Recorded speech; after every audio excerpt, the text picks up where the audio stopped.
आज सुबह में 11 बजे हम लोग जाकर तेलंगाना के सीईओ जो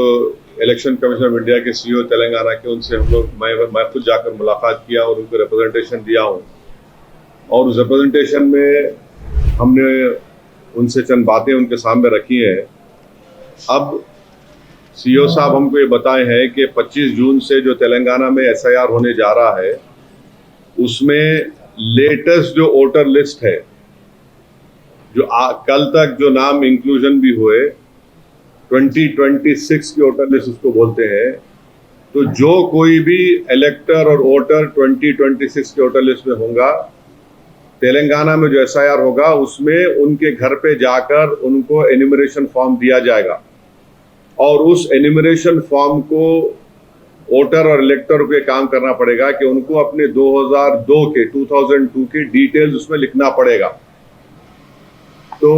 ये एक नई चीज हमको आज सीईओ साहब से मालूम हुई है। तो हम उनसे रिक्वेस्ट ये करें कि अब प्री एसआईआर जो एक्सरसाइज हुआ है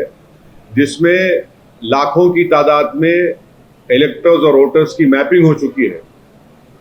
और हम लोग सब पब्लिक ये समझ रही थी कि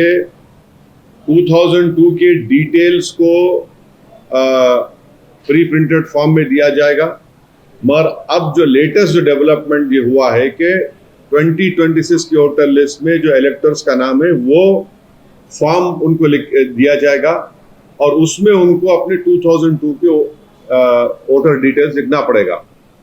तो हम उनसे रिक्वेस्ट ये करें कि जो प्री एसआईआर एक्सरसाइज जो मैपिंग हो चुकी है, आप बराए मेहरबानी इलेक्शन कमीशन ऑफ इंडिया से ये रिक्वेस्ट करिए, हमारी बात को रखिए कि वो जो प्री एसआईआर एक्सरसाइज जिसमें वोटर्स की मैपिंग हो चुकी है वो आप तमाम बीएलएस को दे दो, ताकि बीएलओस के साथ जब बीएलएस जाएंगे वो वोटर को हेल्प करेंगे, क्योंकि प्री एसआईआर एक्सरसाइज में उनकी मैपिंग हो चुकी है। वो डेटा अगर मिल गया तो बीएलएस वहीं का वहीं बीएलओस की मौजूदगी में वोटर का नाम 2002 का जो डेटा आपके ने है जो मैपिंग हो चुकी है उसको लिखकर देने से एक तो एक्सरसाइज स्मूथली हो जाएगी और वोटर के ऊपर ये बर्डन नहीं रहेगा, क्योंकि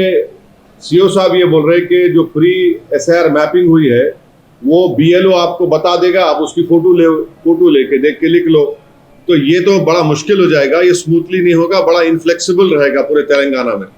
तो हम उनसे रिक्वेस्ट करें कि जो already pre mapping data pre SIR हो चुका है वो डेटा आप बीएलएस से शेयर कर लीजिए, ताकि स्मूथली तमाम इलेक्टर्स का नाम एन्यूमरेशन फॉर्म पे लिखकर उनको दिया जा सकता है। तो उन्होंने हमसे कहा है कि वो इस बारे में इलेक्शन कमीशन ऑफ इंडिया से बात करेंगे और बात करके हमको बताएंगे।